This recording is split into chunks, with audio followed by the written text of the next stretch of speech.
আসসালামু আলাইকুম। দেশ বিদেশ টিভি থেকে হুসেন বলছি। আমার চ্যানেলে সবাইকে স্বাগত।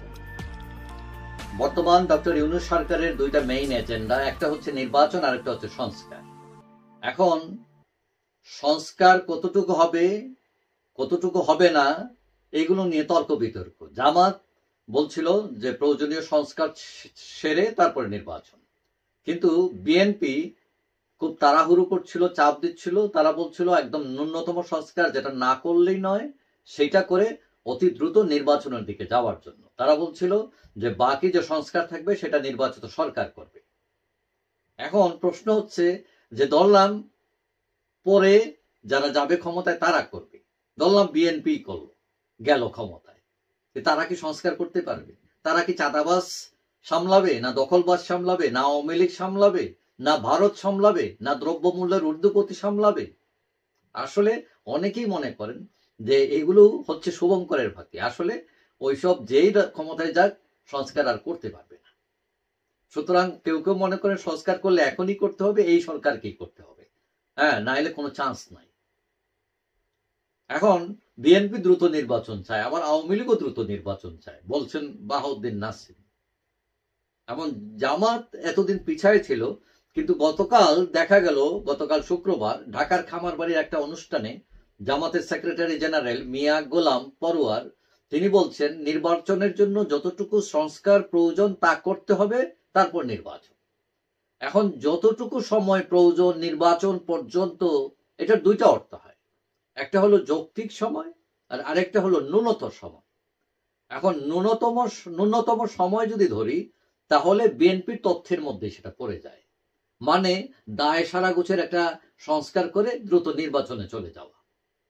প্রশ্ন হচ্ছে যে জামাতও কি বিএনপির তরিকায় পা দিল কিনা, তাদের মধ্যে আবার আপোষ হয়ে গেল কিনা?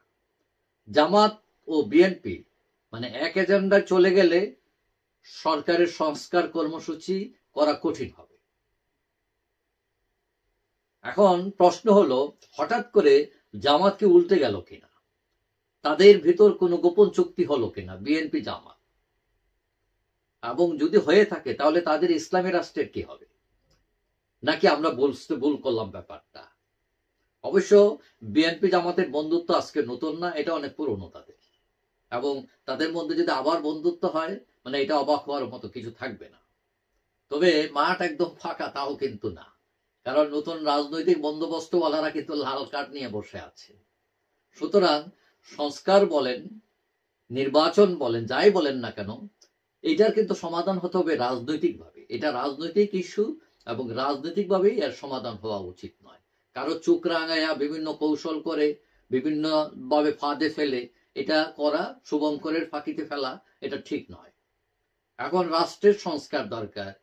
এটা ছাড়াও যেটা দলগুলো বলতেছে না, যে তাদের দলের সংস্কার দরকার, প্রত্যেকটি দলেরই।